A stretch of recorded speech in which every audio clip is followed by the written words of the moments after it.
Morning all, welcome to Chat Laps on Backpedal. Before I go too much further, let's see if the stream is working and it sounds okay. Jane, are you in the thing? Can you let me know? Hope all's well.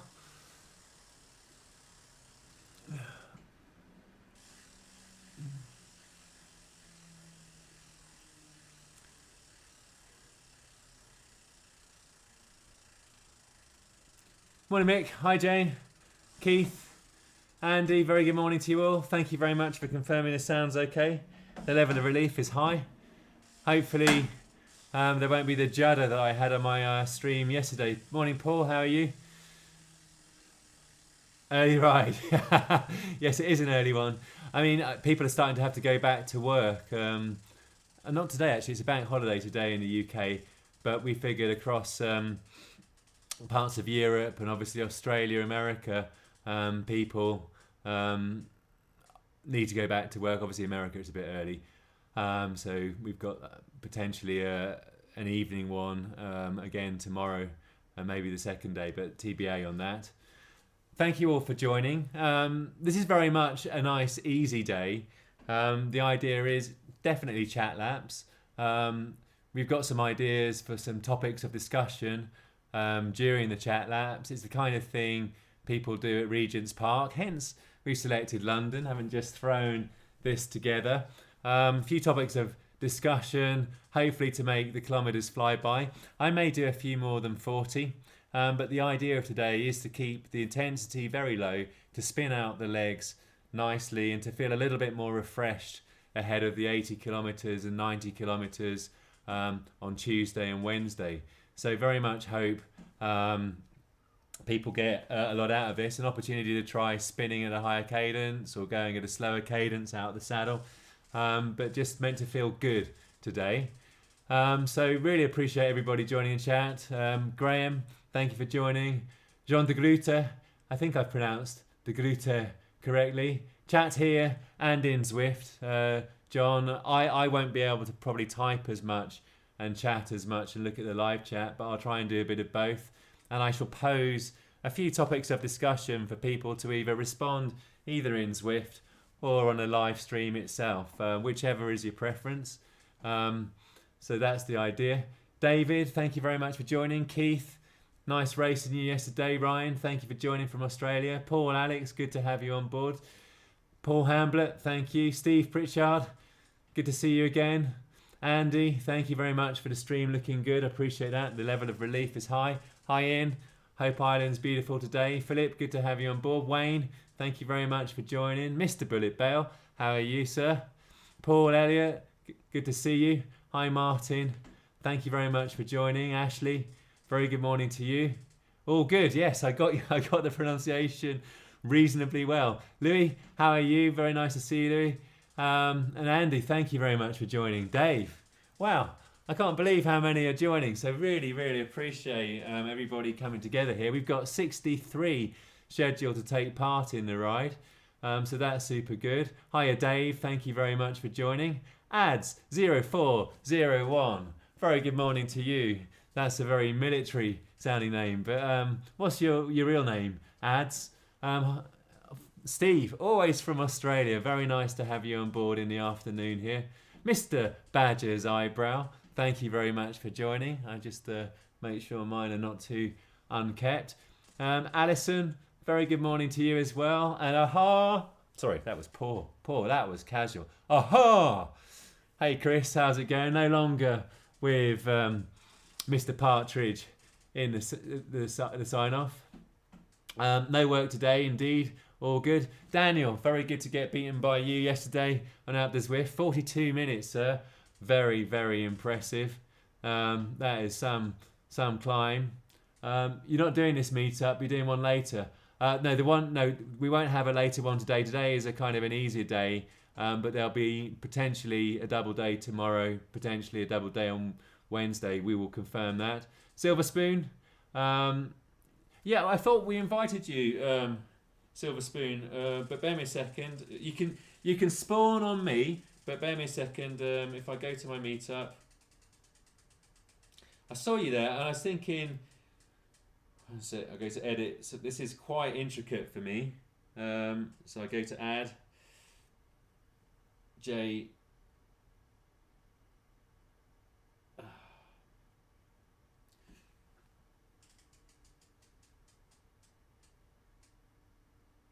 Are you following me, J. Martin Silver Spoon? Because, bear me a second, I'm just going through it right now. J. Martin.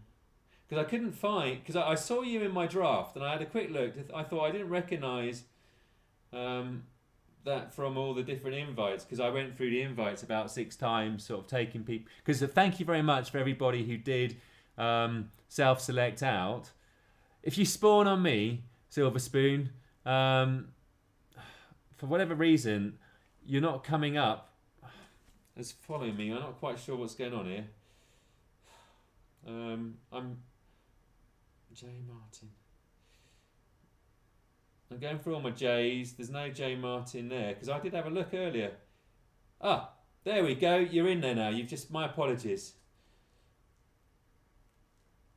James, perfect, Silver Spoon. James Silver Spoon, amazing. You should have the invite right now. And let me save that down. So, oh, why is it not saving? Cancel. Okay, I've sent the invite, but if not, just spawn on me. Yeah, James, please just spawn on me. Otherwise, it will not work. But if you spawn on me, the chat laps can begin.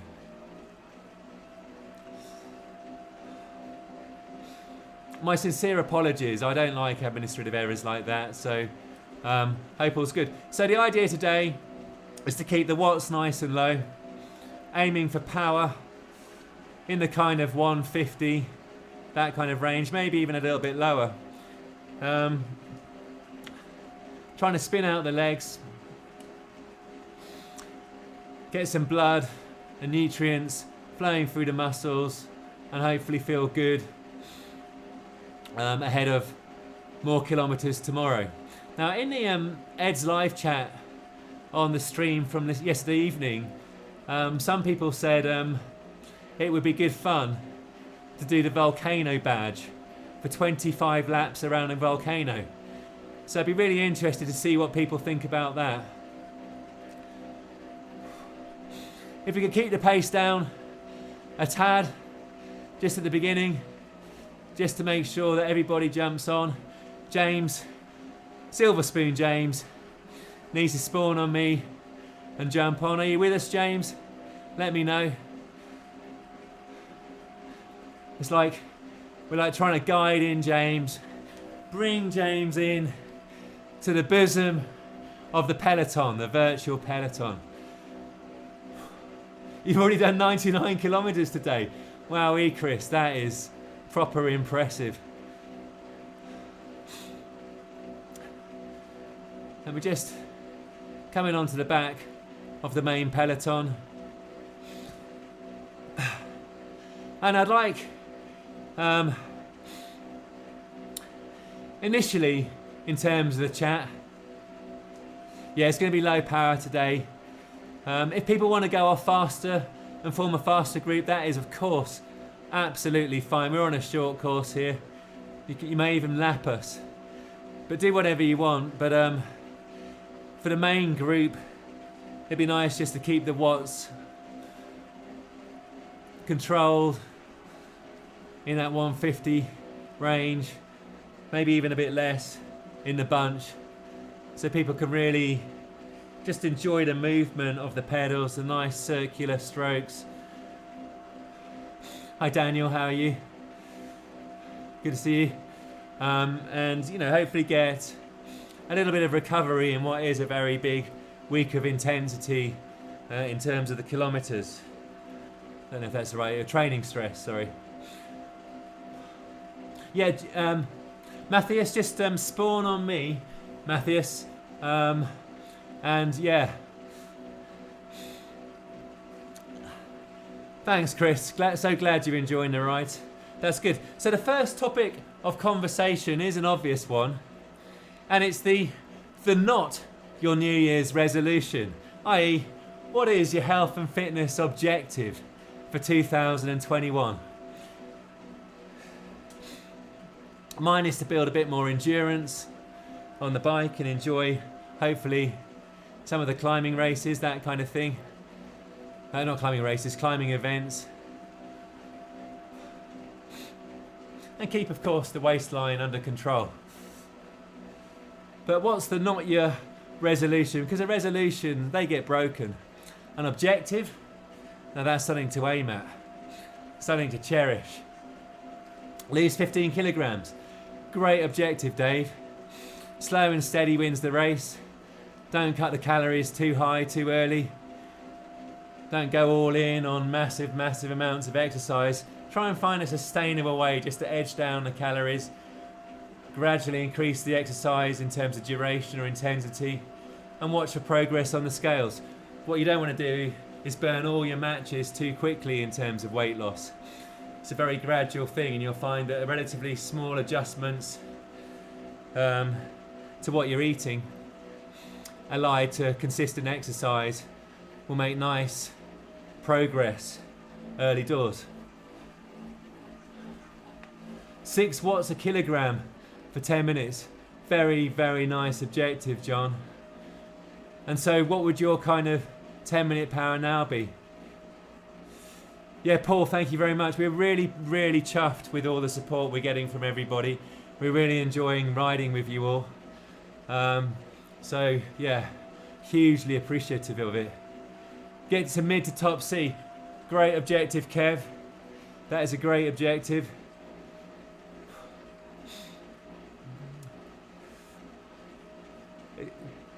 Marco, are you okay? Sorry I didn't see you there. What? Cleaner eating, more consistency. That is a perfect goal, Paul. You'll definitely make gains just doing that. Lose 6 kilograms and sleep more. Again, I mean, Ed's been talking a lot about the importance of sleep to recovery and athletic performance. Definitely. Beautiful goal. Consistency in the bedtime routine in terms of going to bed, what you eat before bed, and consumption of electronic data, that kind of thing can help. Weight loss, yes, the classic, Andy. A great goal.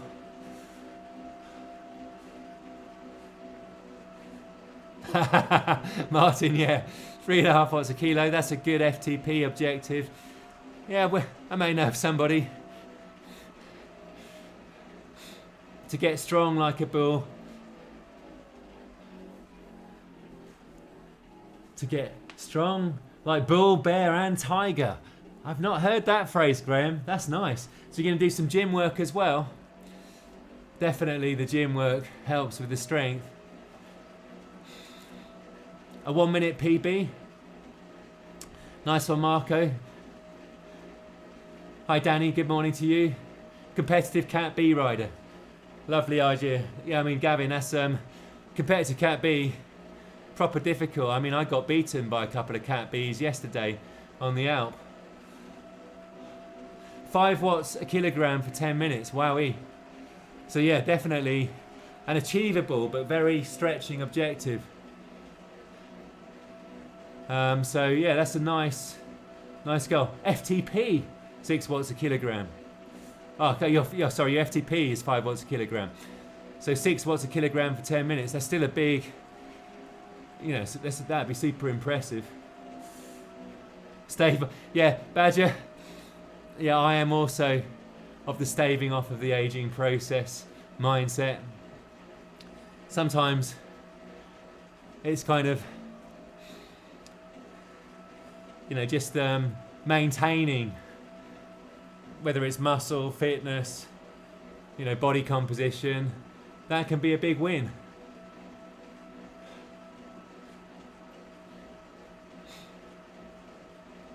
Was this your powers for today, Marco, or what you're aiming at? It sounds like today, and they are very impressive powers, sir. Very good. To get into the A's, nice one, Philip. They're definitely, that's a nice goal. And then you can enjoy, like me, being in the gruppetto and getting dropped on the hills getting dropped on the flats, getting dropped in the mountains, and getting dropped in the desert. But we shall never give in. Hi Agnes, how are you? Good to see you. Better sleep, consistency, nice one.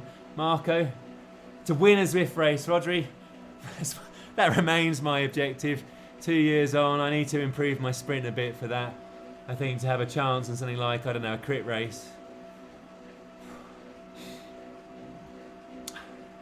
To be consistent and keep the momentum. Definitely, I mean, consistency is the friend of the athlete. I mean, Ed was talking about it in the chat yesterday.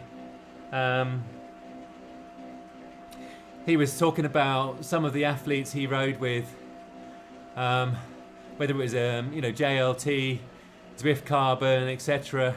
And not all of them trained to the best of their kind of potential, i.e., they didn't prepare for the race with proper sleep and all that kind of thing. They didn't train as hard as maybe they could.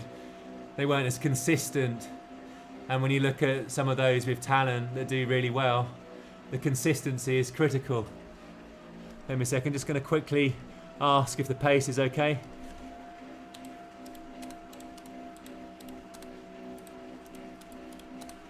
Okay, or too slow for the chat laps. Oh dear.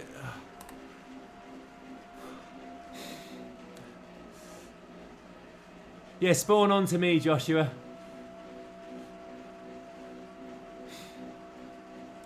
You're doing a 24-hour ZWIFT, Ben. Wow.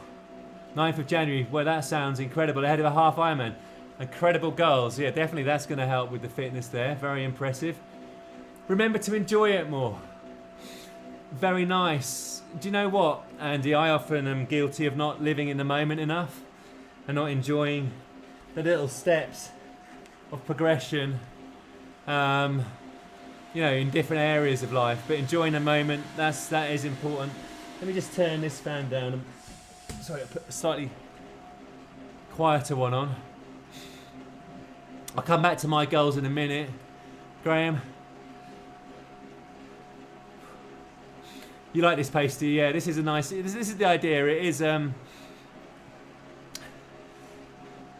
The idea is to leave people a bit more refreshed. Yeah, it is the rest day. And we're making nice progress here as a little bunch. Imagine getting 38 kilometers an hour. I know we're going slightly downhill for 60 watts. Short-term goals. Martin, like them. Short-term. So Silver Spoon, James, did you get on the bunch here? Let me have a look. Jay Martin, sorry. Even with the glasses. You're in. Silver Spoon is in. The Eagle has landed. Excellent. Find a saddle that works. Do you know what? Because I've only ever ridden the Watt Bike saddle and carbon ones, I've never had any big difficulties with the saddle. Equally, I need to do more kilometres.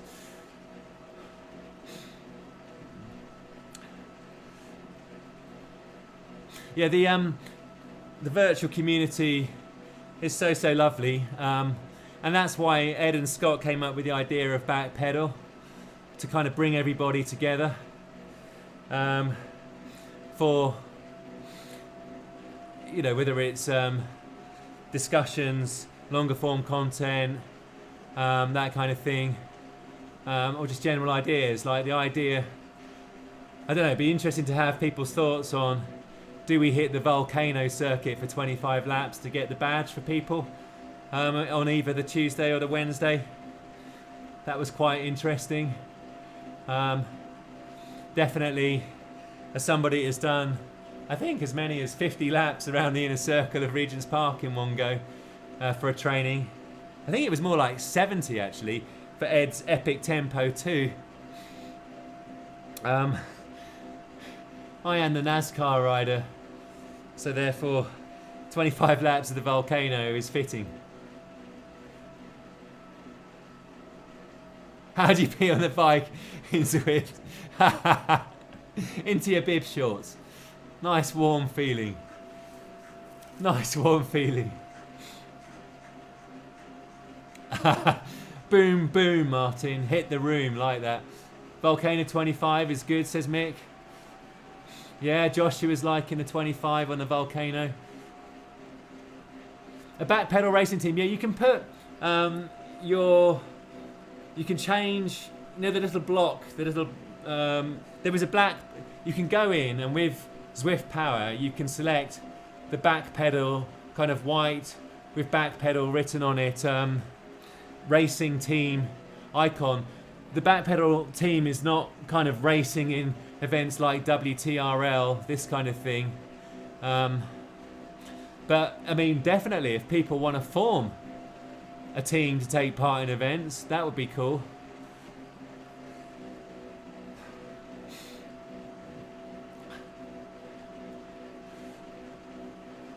Yeah, definitely. Ed was saying last night in the stream that we've been blown away, Scott, Ed and I, with the level of support everybody's providing for these rides. You know, that here at 8 o'clock on a Monday morning on a bank holiday in the UK, with people in Europe and Australia back to work, to have, I think now 64 riding is incredible.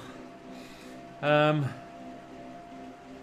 definitely it's a really lovely way for everybody to come together and exchange ideas. So yeah, for sure.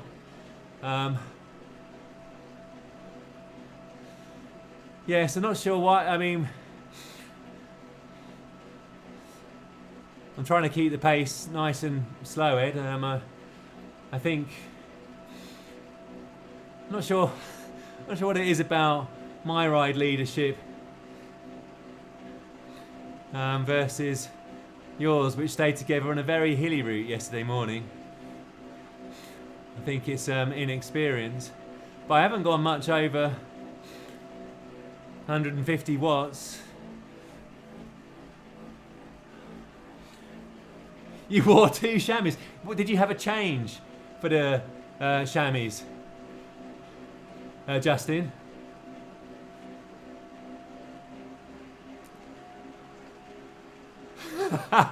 Yeah, I like this discussion on what is the peeing etiquette in a race.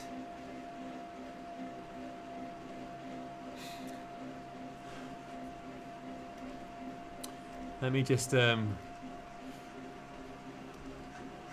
back, wrong one. Why is it?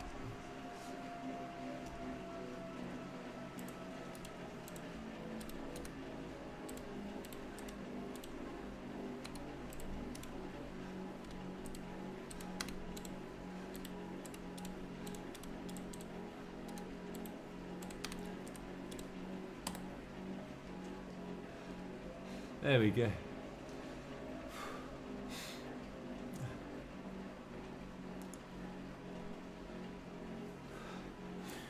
Well, we did leave dead on the start time. We had a nice little blub. I mean, it's not too badly strung. It is quite a string, but it's not like we're out of contact with each other. Cheers, Ed. Yeah, the watts are nice and low. My legs are feeling good and sort of refreshed as this. Yeah, my watts have been in the kind of 100 to 150 range. Okie dokie. Okay, so moving on from the not your New Year's resolution. Oh, the majority are 45 ahead. Okay, I'll just start. I'll say bear me a second.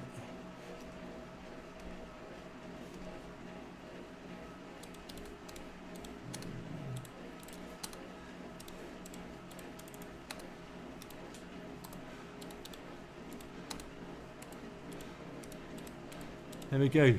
Pedaling and typing. I'll just push the pace a little bit to 150.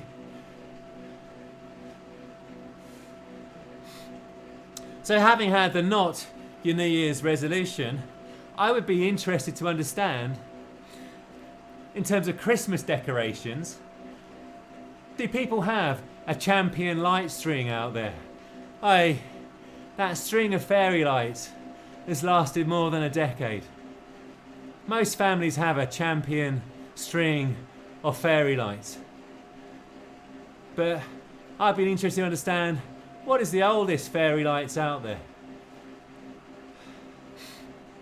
So let me know. Or indeed if you champion Christmas decoration.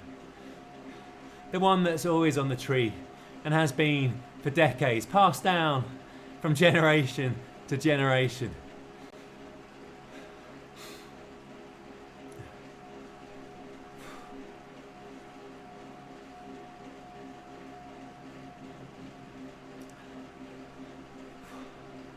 I'm not sure why you're not seeing the messages. Apologies, Mick. It's your first Christmas. Yeah, so maybe one day they will be champion decorations. 12 days. So Eds are amongst the youngest of the decorations. What are they called in Ireland, Ian?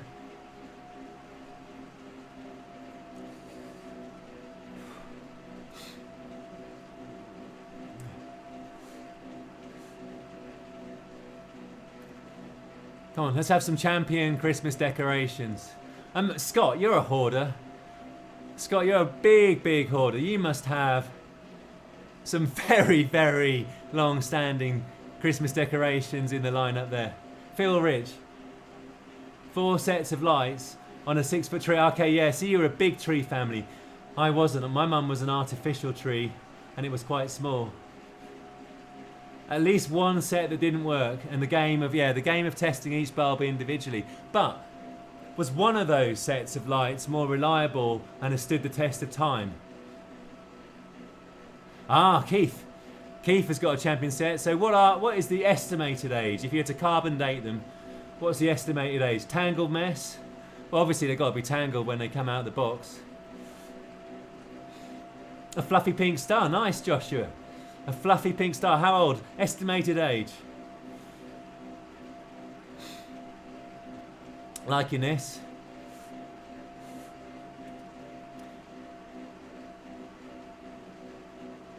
I'm in a chassé patate. A chassé patate. What is a chassé patate? Pear drops with a winner. Beautiful. Oh, am I too far? My group is too fat. I misread, even with the glasses I misread that as fast. I thought no one's ever called me too fast before. Artificial tree here, 15 years old. Light's the same age. That's a good age. Liking the recycling there. Paul, thank you. 10 years. That's good drills. 10 years recycling. I love it. Tree baubles, 40 years plus.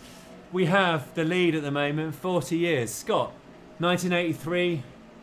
Tree decks, looking at some. 1983, so what's that? 93, 2003, 13. Not quite, you're about... What year? You're 34 years there, Scott. That is pretty impressive. 34. A roll of 1,000. 1,000 lights. Wow. Your electricity bill must do this, Ian. It's like it goes vertical.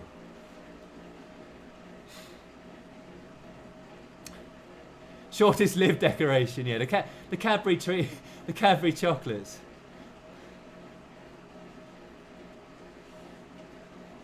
Yes, thank you very much, Marco. Give us some love. Give us some likes for the stream here.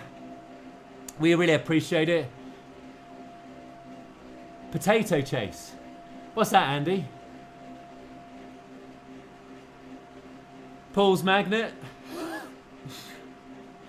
Okay, maybe I'll up the watts a tiny little bit. I've probably been going a little too easy. I shall put another appeal in. We'll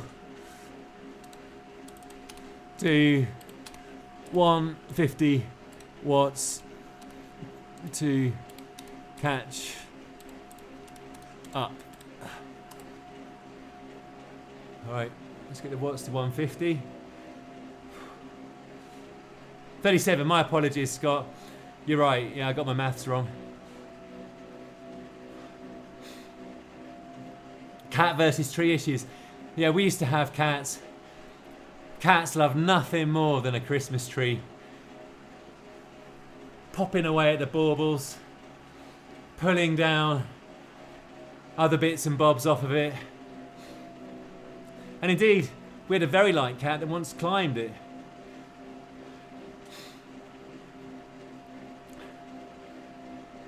Look at this, we're a nice little group here. There we go, I can see a few more up front. Nice one. So, on to the next topic. There's Silver Spoon, James, in the bunch. So Goldilocks meets cadence. We've got Goldilocks meets cadence. This means, is it spin to win or mash to cash? Oh, not mash to cash. Can't even pronounce it. Spin to win or mash for cash. What is the cadence that you end up going to? What's your personal Goldilocks cadence? Obviously, I'm in that 90 to 95 range. But what's yours? Are you up and out of the saddle? I know Keith Robertson, he likes a bit of up and out of the saddle, upper zone 2, lower zone 3, and that feels super nice as well. Ed does a lot of that too. Scott, you were down in the 80s yesterday towards the end of your ramp test, which was so funny.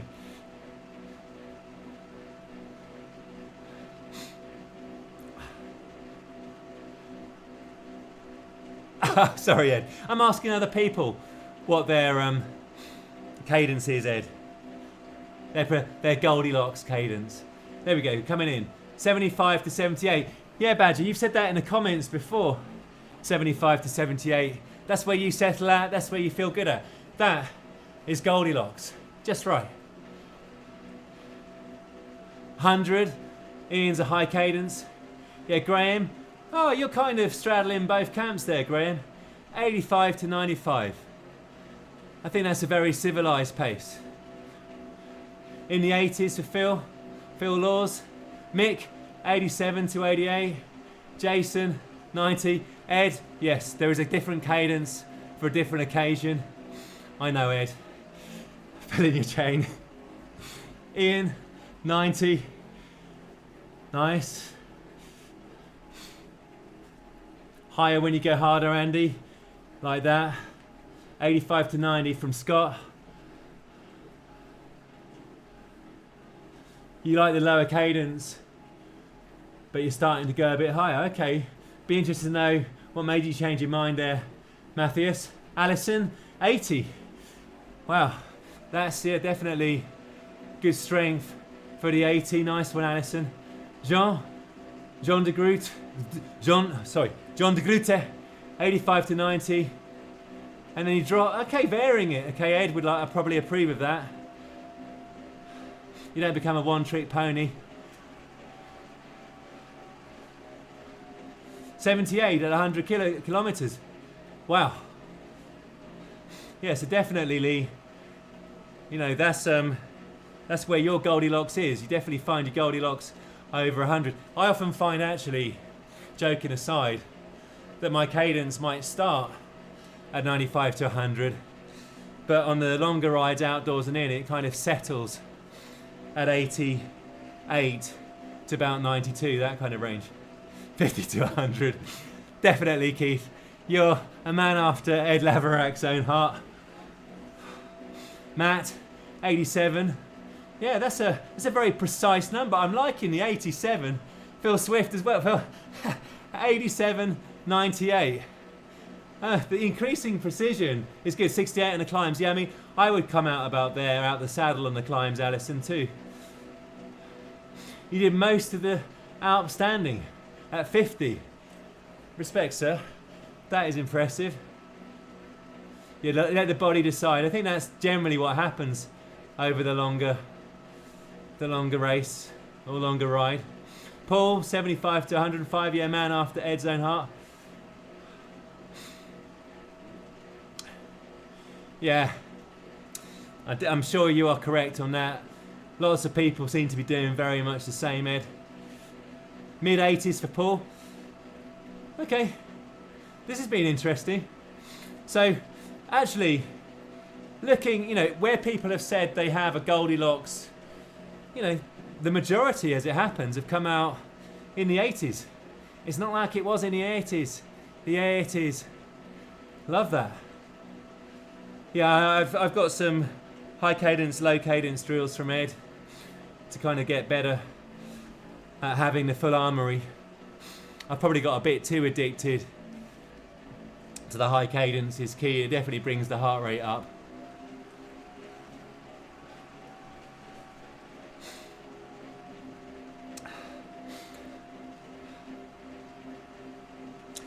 Okay, now, I know we've got a lot of you in the chat who understand your riders, whether they're Continental or UCI Pros. So this is more one for the chat than for me, because I have quite a limited knowledge. I like watching racing on TV and that kind of thing, but I don't really know many of the names of all the cyclists and that kind of thing. I know a few of them. But my question now to everybody is brunch with the bunch. Brunch with the bunch.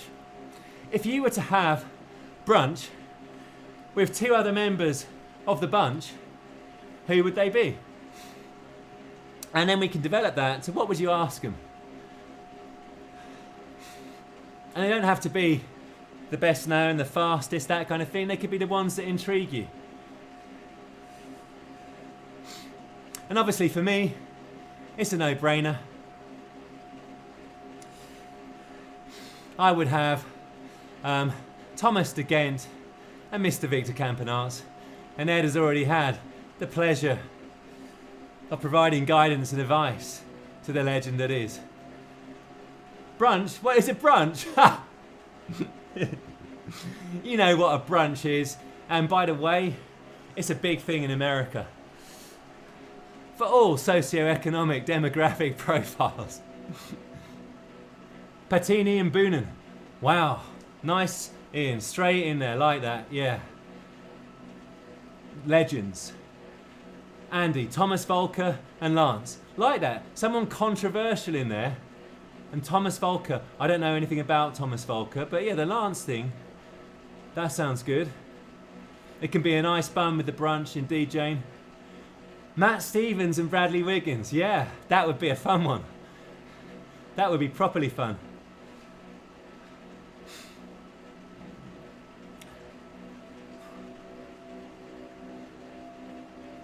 Am I at the very back here?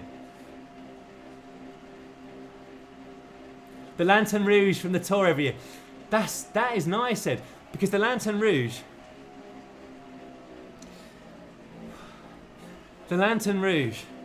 has to have mental fortitude, has likely sacrificed themselves a huge amount riding for others over the course of the tour.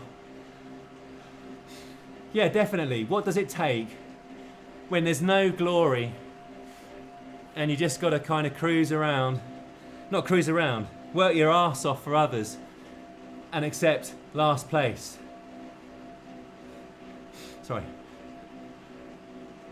Benoit and Gilbert. Benoit, is it Benoit or Benoit? Benoit and Gilbert. Obviously Gilbert I know, in a rare triumph. Patini, sorry, not Pantini. Lunch with Ed and Phil for Scott. But I'm not part of the bunch. Bram Tanek and Ricardo Rico. Wow, these are really quite impressive names that are coming out. Ed's liking that. Ayrton Pole. So these are the cyclocross riders, is that right, Lee? Wout van Aert, I think that might be. And Wout Pole or Van der Poel? No, Van der Poel. That's it. Sorry. I'm in difficult territory here. Tom Dumoulin and Agnes. And who? You raced with Rico. Ed raced with Rico, nice. So Ed's been racing with some of the heroes. Cobra Eyes. That sounds quite intriguing. You needed a P, Scott. Fair play.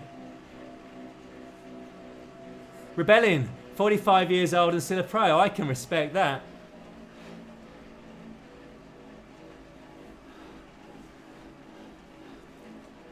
Jan Vogt and Miguel Indurain. I am dyslexic. Some nice ideas coming here, Laurel and Hardy. Is that a reference to me and someone else?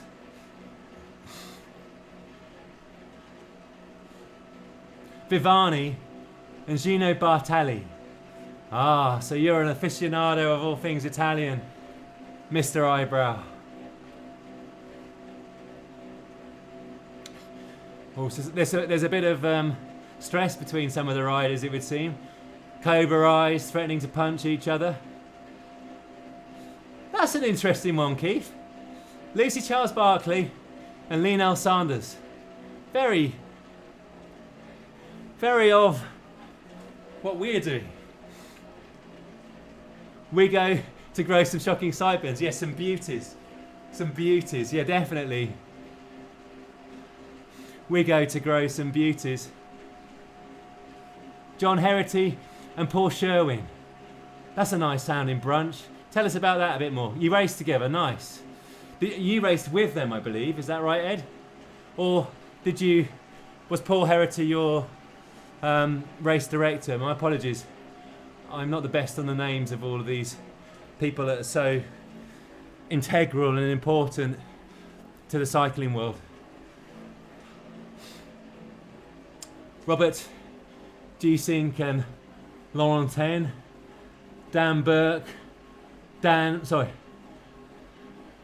Robert Giesink, Lorenz Tendam, Robert Giesink and Lorenz Tendam, Bok Mollema. Yes, Mollema seems to be an incredible climber, am I correct?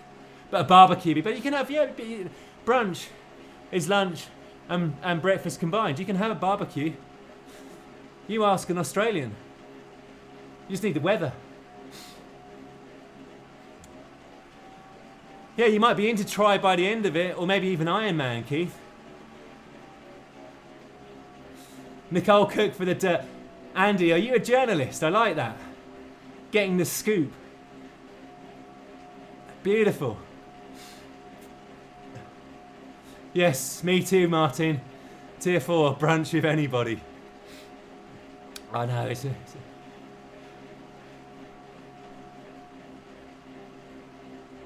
They would, Agnes. Come on, Agnes.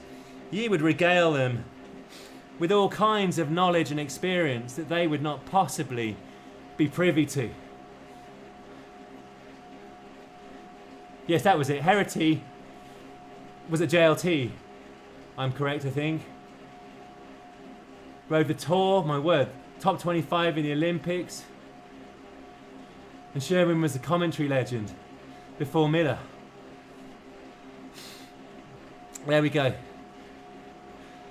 This is why it's such a nice thing to learn from people about, the heritage of cycling.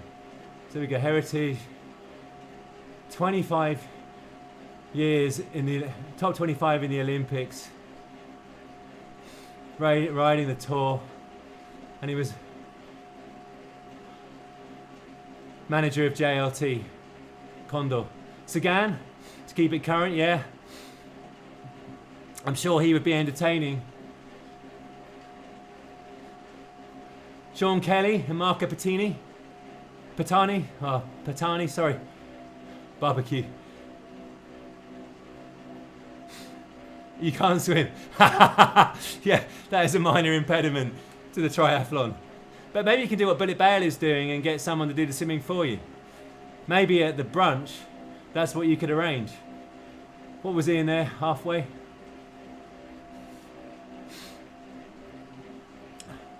Shane Sutton. Yeah, I did read the book. What was it? Medal Factory, I think it's called. Fascinating book. And I do get the impression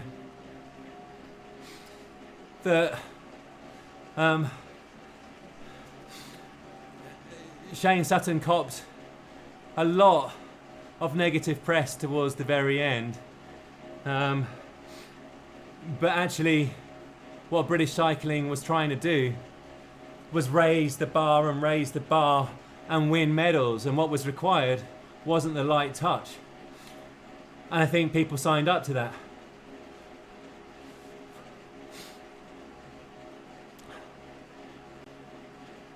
You shared a room with Big Maggie. Who's Big Maggie? Hell of a boy. Wow, I'm liking the sound of this. Big Maggie. Anyone with a big in front of their name is intriguing. So Paul's been riding with some of the Italians. Yeah, you like Sutton, Ian?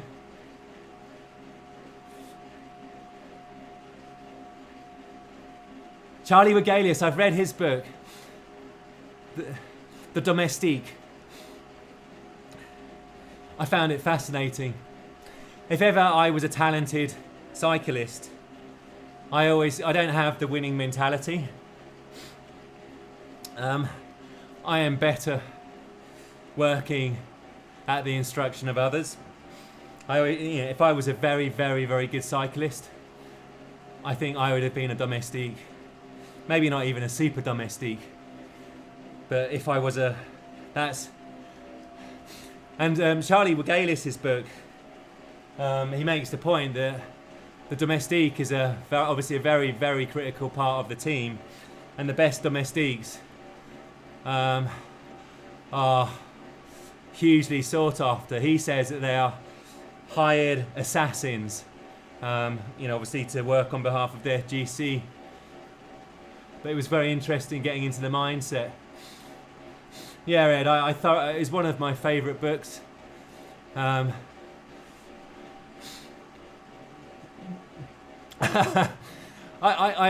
have a work ethic, Graham. I have a work ethic, but I don't have the biggest IQ. And I know from the outdoor crit racing as well as ZWIFT, I don't have like that winning mentality. If I was to compare putting talent and potential and genetics to a side, if you look at me, when the moment is there to do well in a ZWIFT race, and you look at Ed, you'll see what the difference is between someone with a winning mindset and someone that doesn't have that. I think a winning mindset is, I think it's a genetic gift. It's about focus, self-belief. There's a lot of interesting stuff psychologically, I think. It's about not being happy with third place. Whereas when I got a third place at one of the outdoor crits, I was ecstatic.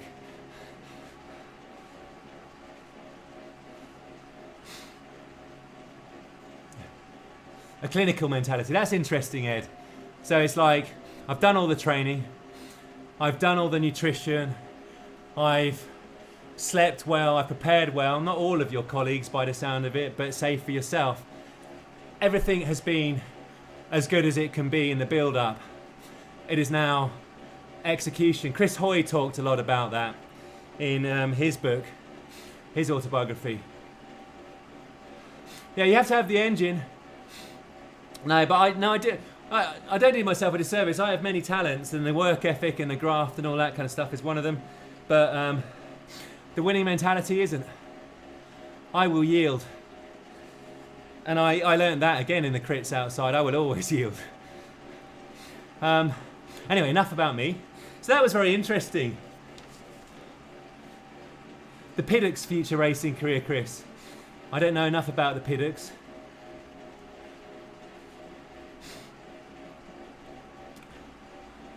Hopefully, Ed. Thank you. So I'm going to change things up a gear because, as you can tell, I've been properly out of my depth. Properly out of my depth. Yes, I can imagine the mentality is a very fragile part of the whole equation, which is why I think British Cycling were one of the first to invest such a large amount of time and expense in the psychology aspect of the sport before many of the other national racing teams protracted.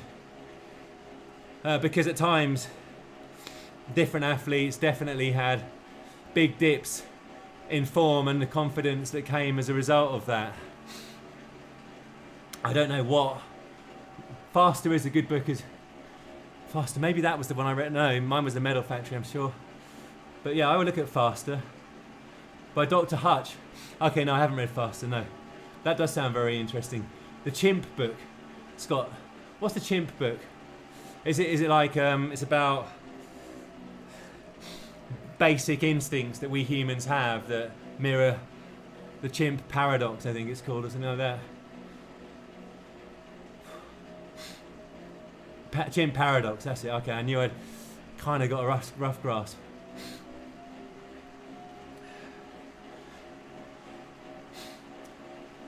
No, and it's not just in sport or anything like that for me. It's in work and things like that. You know, I am, up to a point, very effective.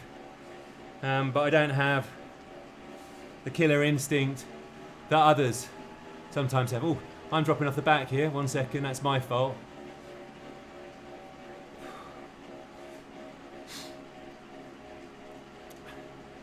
Don't tell me the score.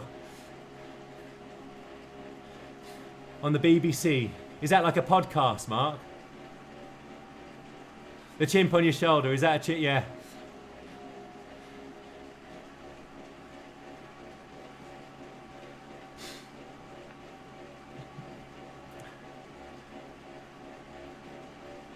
Ah, yes, Steve Peters, they did mention him in The Medal Factory, I think.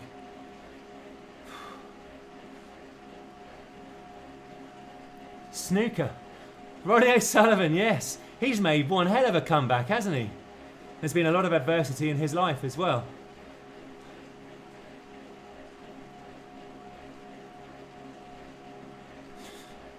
John, that's really nice of you to share that with us, John. Yeah. 5,500 metres of climbing into an Everest attempt.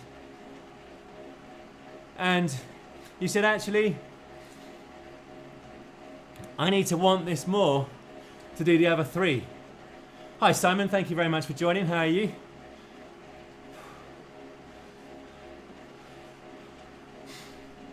Is Ronnie a decent runner as well? There's a thing you never knew. Yeah. I think you have to want any goal. And when I was talking about the not your New Year's resolution, too many people have a New Year's resolution because they think it's something they ought to have. But actually, an objective that you feel passionate about, or at least excitement about, a desire for, that will get you much further. So thank you for sharing that.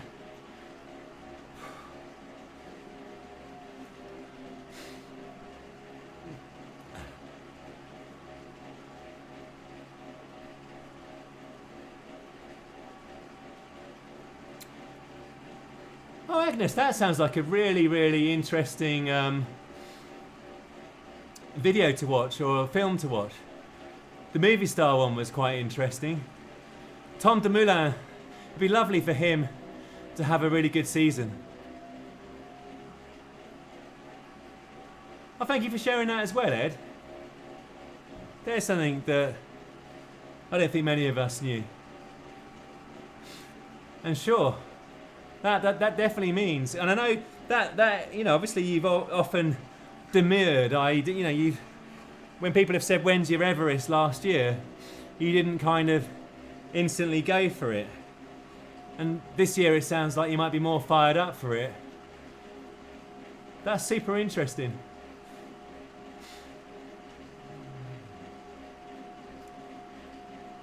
Yeah, the control, I agree with Paul. The more you can control the better you feel about the objective. If you haven't given the live stream a like, please do give it a thumbs up if you're watching. We really appreciate it because Backpedal at the moment is a very small channel. Very grateful for the 270 odd subscribers, but it'd be great to share the word, give it a thumbs up, give it a like, and hopefully push the channel on to more success. Build the community, the forum for more events like this, just chats, that kind of thing. I've never failed an Everest attempt either, nor am I trying. I found 4 ascents up out the ZWIFT, more than enough for me. I do read, Mark. I read before bed.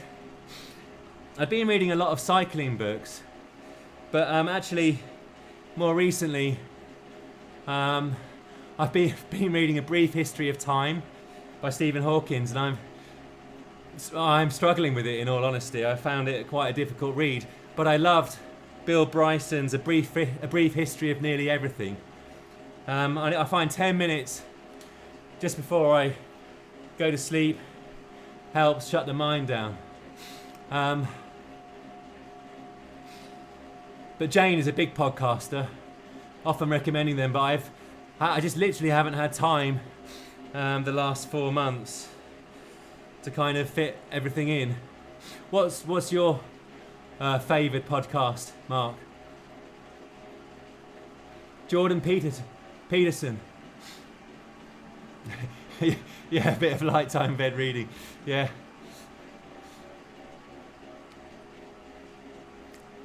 Matthias, I mean, after 6 hours yesterday, I'm sure you've banked many, many kilometres. Thank you ever so much for joining. Really appreciate it. Looking forward to seeing you tomorrow. Thank you for the support for the ride. Rest up, stretch up. Actually, speaking of the stretching, I'll come back to that in a second. Yeah, that Bill Bryson book, I've often thought, Martin, that it'd be amazing to update it to where we are now. It's something that every child should read, every teenager certainly, I guess age 16. It tells you so much about the universe, right from that moment of singularity to I guess where we were in the 90s. All of the discoveries, the science, describing the macro physics and also the atomic physics, and that's where Stephen Hawking's book is difficult, Silver Spoon Iron. Are you referring to A Brief History of Nearly Everything is fantastic, or A Brief History of Time? Because for me, Brief History of Nearly Everything is fantastic. On the atomic physics, Brief History of Time by Stephen Hawking, I'm sure makes sense to a lot of people, but I have to reread each page 3 times. Probably not the best bedtime reading. Actually, I haven't slept as well. Black box thinking and rebel ideas. That's unreal. Okay, getting some good love on black box thinking. Is this to do with the black boxes in aeroplanes and mistakes pilots make, or I've got that wrong in terms of thinking fast and slow? It does sound like it might be related to pilots. Hi Catherine, how are you? Yeah, definitely. I think real world meetups we would love to arrange via the channel when social distancing isn't so much of a thing.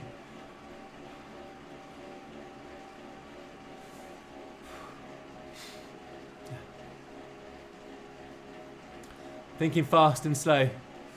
Yeah, that's, I guess, when you're under extreme pressure. Oh, it's about the Team Sky marginal gains as well. That's interesting. So it brings some of the thinking from the cockpit to the arena of sports.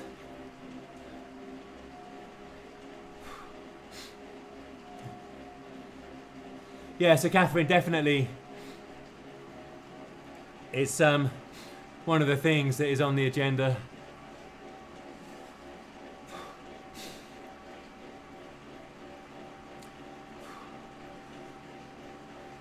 Jab, jab, jab, right hook. I'm guessing that that is about boxing rather than martial arts.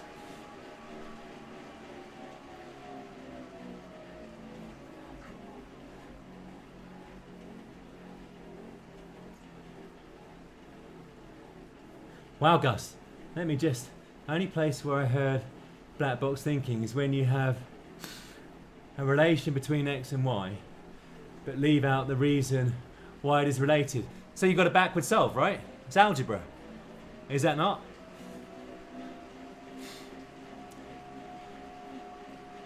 It's about business. Ah, okay. About business, right. That's probably why I haven't read it. I've always had my fill of business.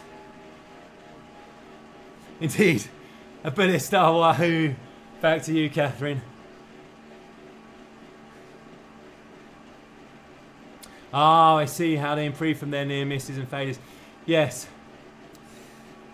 Yeah, I have to say with you all, this is where I definitely don't do any reading, and I guess it'll, in terms of the business side of things, because I've been in so many leadership teams where they fire you 2 or 3 books from whoever the person in charge is and say this is the new mantra that we're going to lead by, and they have a person come and talk about it, and then next year it's a different one, and it's hard to kind of so I kind of got a bit, well, I didn't bother reading them in the end, but that's just a personal thing. It's because I probably had too much of it.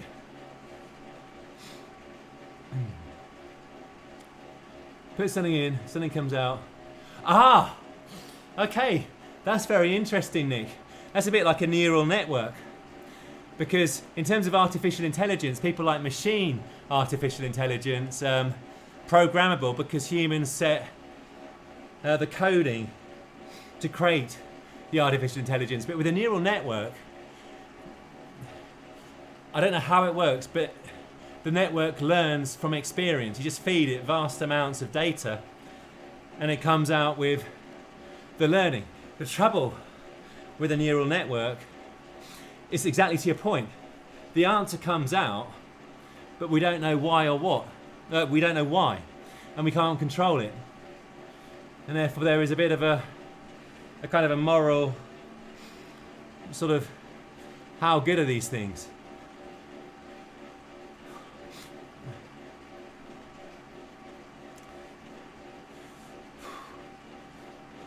Yeah, Americans, but also Brits. I think just generally, whenever you get a new CEO of a division that I was working in, or whatever, you get leadership books. And I think, you know, if people were consistent and applied the theories for a good 2-3 years, all would be well.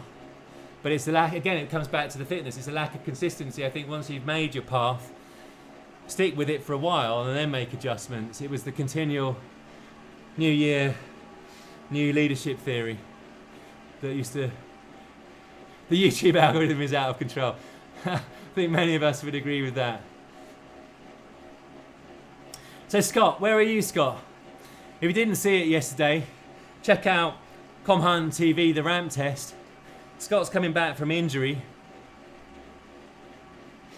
And you put in a decent ramp, Scott.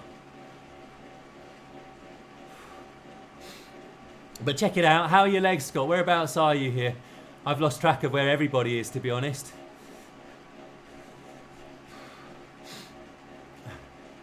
Endure. Mind, body, and curiously elastic limits of human performance. You've respawned a couple of times. Yes, I think that would be properly interesting. Hey Nick, no worries, you know, everyone's got life. There's going to be group rides tomorrow. Speaking of which, actually, Scott and Ed, while I've got you, mentioned in your live chat yesterday, Ed, about you mentioned the 25 laps around the volcano route, so that everybody can get a badge. There seemed to be a liking of that idea. Was just trying to give people a view on what the likely plan of action is over the next couple of days. Would the volcano be, do we think, on a Tuesday or Wednesday?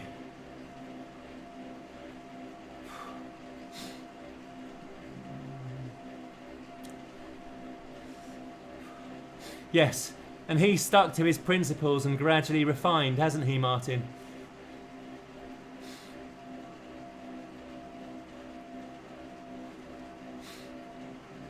Ian will need a push on that.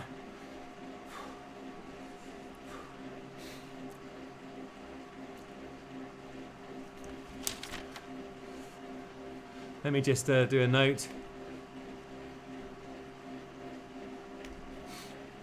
So, oh dear, come on, type.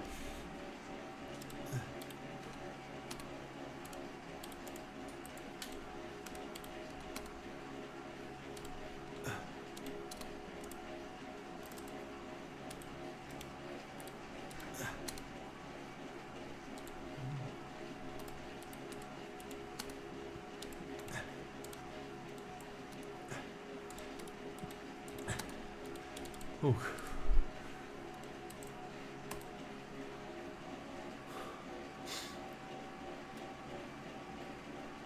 That is really interesting, Ed. I do agree with this. It's something you've talked about a lot.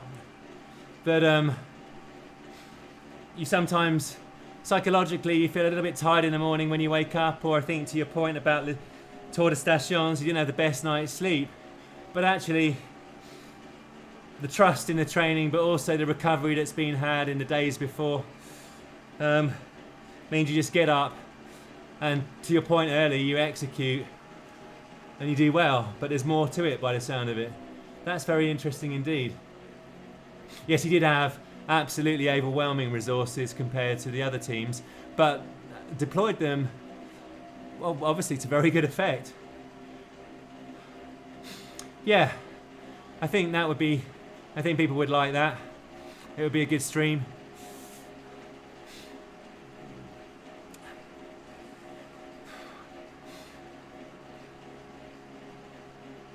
Oh, we just got passed by the first group.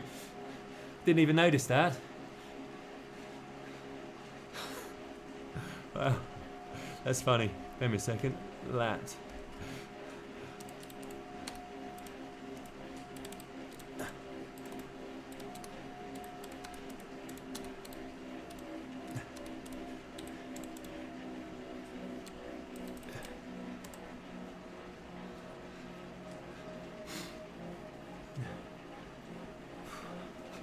We've still got 10 Ks to go. Yeah, I think, yeah, we're talking about the volcano flat, aren't we? Ah, Chris, like your style.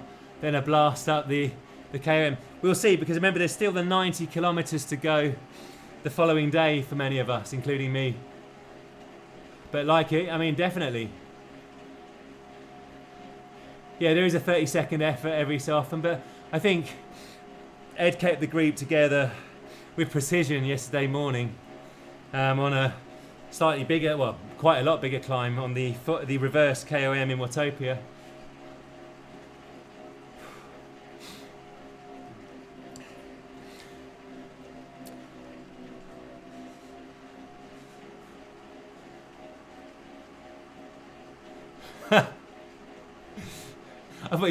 I misread that as it's in my tanning plan. So yeah, Ed's getting the revenge for me adding in the Alpe de ZWIFT race yesterday. It's going to add the Volcano KOM to the plan. I will probably see how the legs feel at the time. So what kind of time were you thinking about for the stream, Ed?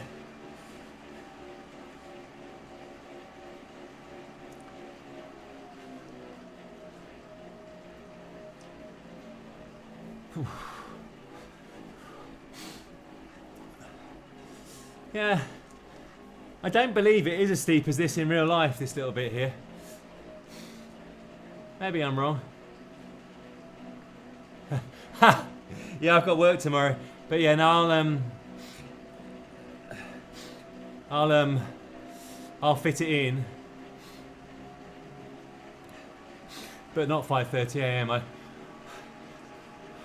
It was all I could do, literally, to drag myself out at 7 a.m.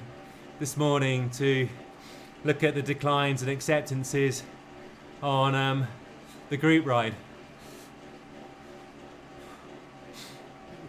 Oh.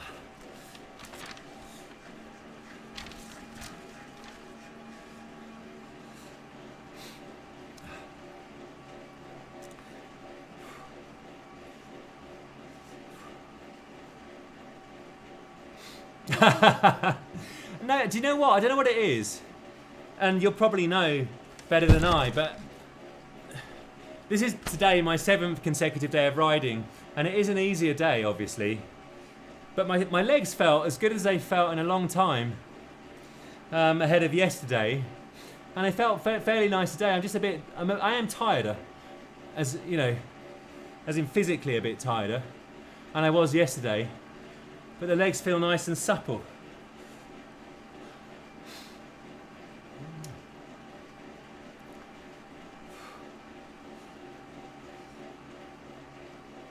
Oh, sorry to hear that, Wayne.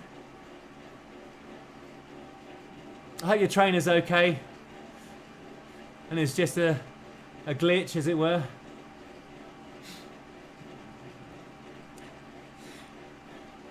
Yeah, he also benefited from all of the thinking, Brailsford, of, I forget who it was, the forerunner, the architect of British cycling, the person that kind of embraced a different way of working and working with power with Chris Boardman. I forget the name of the gentleman, but he did a lot of the kind of the groundwork to set up the medal factory that became British cycling, and take what he did with Chris Boardman and deploy it across a wider range of coaches. Yeah, 7 a.m. tomorrow definitely is okay for me, if that works for everybody else. Will you be streaming that one on yours, Ed? Yeah, because I think that would be optimal. And are we going for the 80? Scott, will you be doing a catch-up ride later, or joining the morning one?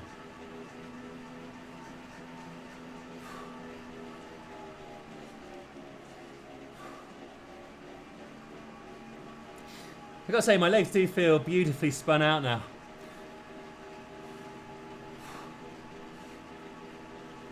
Rightio, I like that. Okay, cool. So there's potential for a catch-up stream on Coco Cadence as well. Excellent. Peter Keane. There you go, Ed.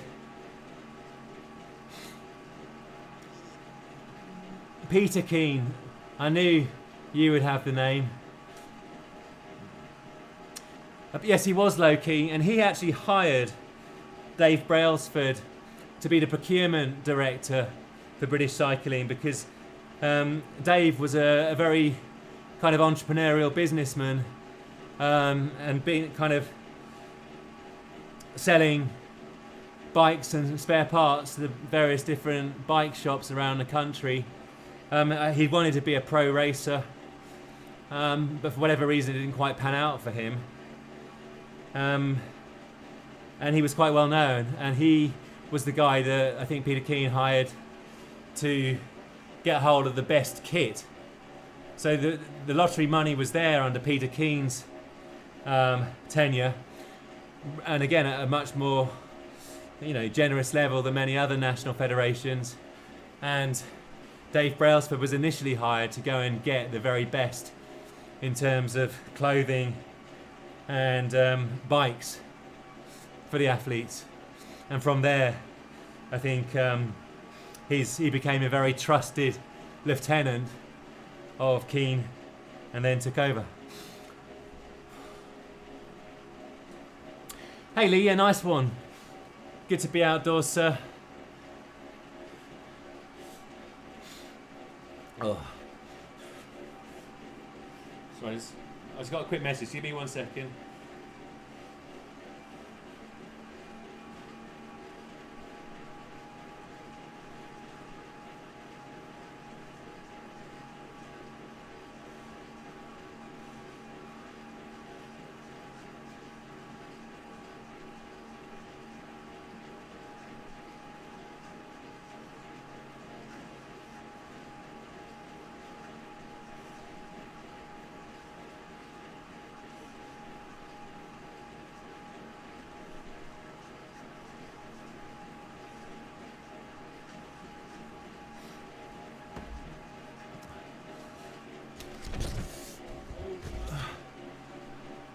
Cheers, Chris. Absolute pleasure. Thank you very much for joining. Really appreciate that. Sorry, I just had to... You're going to do 4 horsemen. Nice one, Ian. That's a good 90 kilometres, isn't it? And at least 1,000 metres of climbing or so.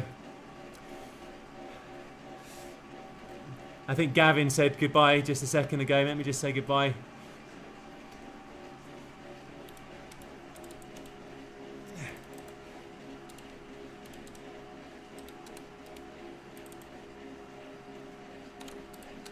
I've got about another 5k or so to do.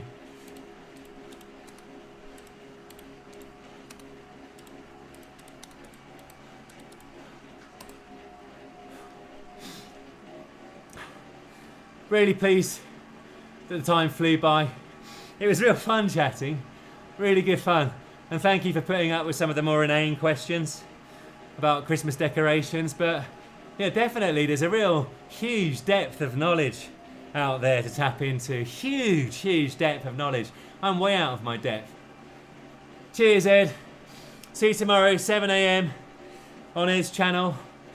Live stream, I believe, 25 laps of the volcano circuit. Tomorrow, also a Coco Cadence live stream on ComHunt TV, led by Scott. Timings will go out, but 7 a.m. for the morning session. We can get the volcano badge. Have a good day.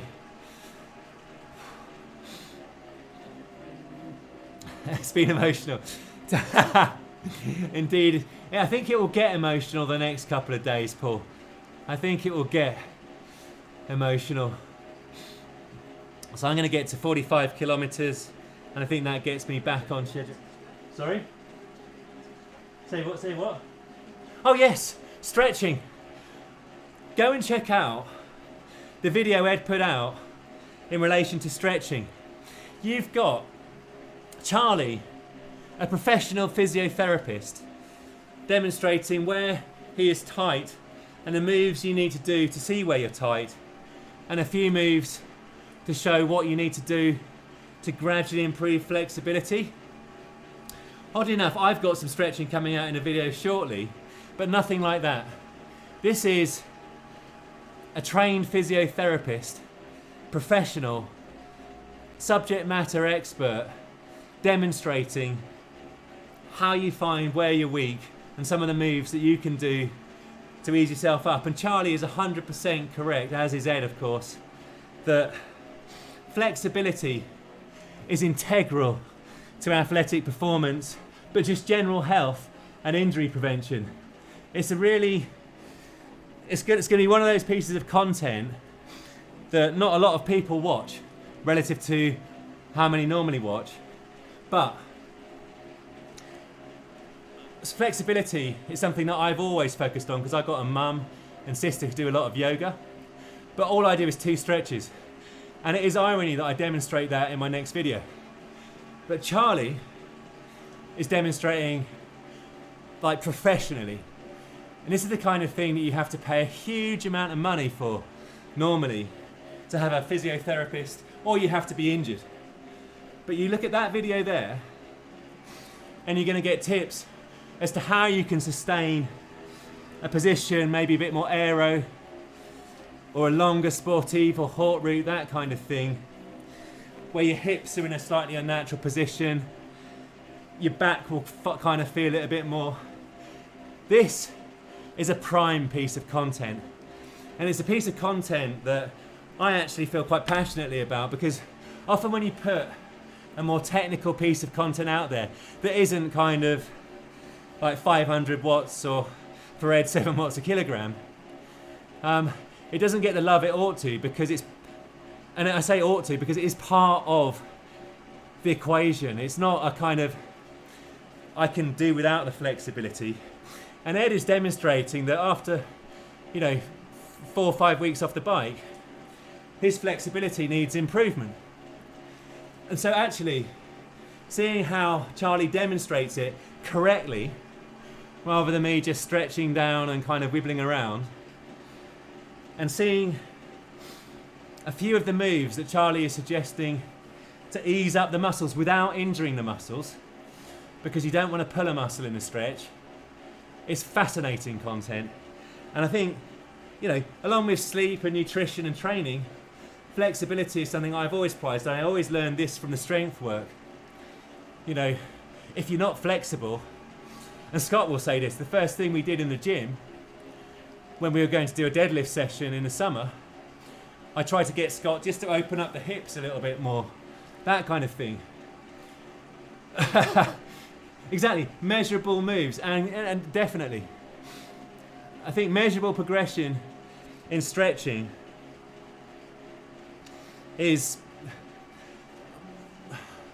will do a lot to increase comfort on the bike. Yeah, drink a pink Monster, open up the hips, and then you're a strong man, sir, Scott. Scott is strong. He'd have a way better deadlift than me. So whatever your goals are, even if you watch a stream and you're not a cyclist, if I look at people who are practitioners of yoga, and I don't have time for yoga, and I don't have time for massive long stretching routines, but I guarantee you will take something from this video, you will apply, you can have the video going, and you can do the different moves, and you can see where you're weak, and you can work on where you need to improve muscle flexibility. I guarantee if you just make it a 3 or 4 minute part, that's all it takes of your evening routine, a little bit of stretching, you'll feel a lot better for it. I mean, I have stretched the quads and the hamstrings every night for God knows how long. It's best to do it straight after the exercise while the muscle is warm. Never before, because it does weaken the muscle for a period of time. But if you do it at night, before bed, or after the exercise when the muscle's warm, you reduce risk of injury. The muscle is more open for a nice stretch, and you'll feel the benefits, whether you're doing strength in the gym, whether you're running. I mean, when I got into my mid-30s, the only way I could keep running was doing the hamstring stretch that I demonstrate in my video. But also there's another one that I haven't shown, which is a stretch at the piriformis and the hip. But Charlie was kind of going to a different level, a much higher, greater level of expertise and detail. And so I am going to really push that hard as a top recommendation.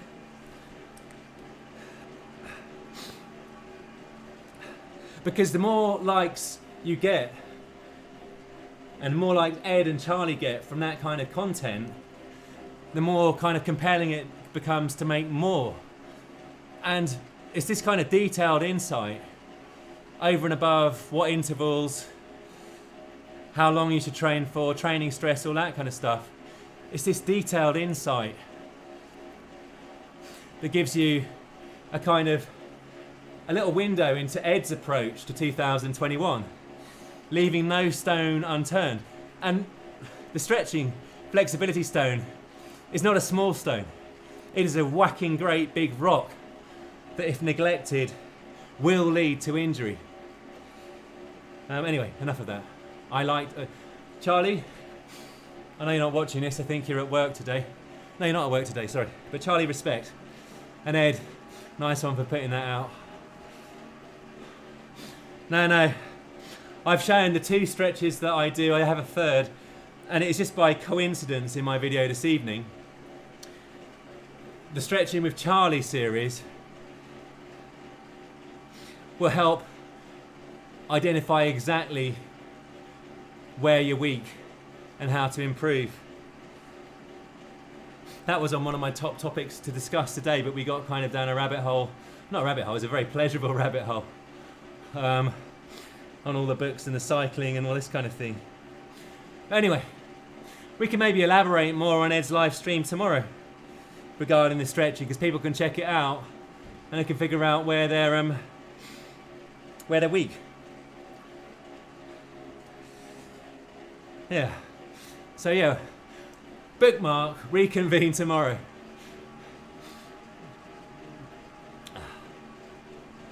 It was a pleasurable rabbit hole. A very pleasurable.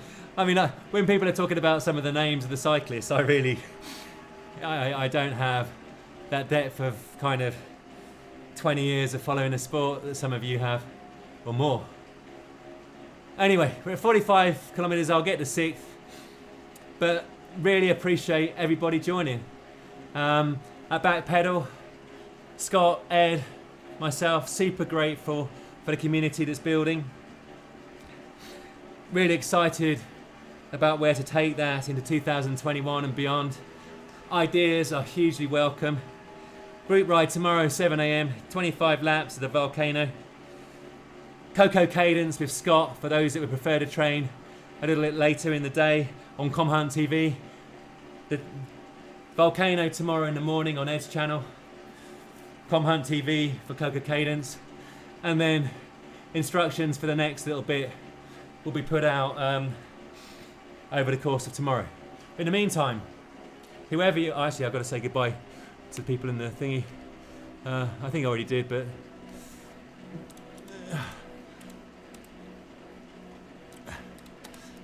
I was about to do my own sign-off, which is wrong. In the meantime, whoever you are, whatever you do, please remember to live, thrive, and backpedal. Take care all.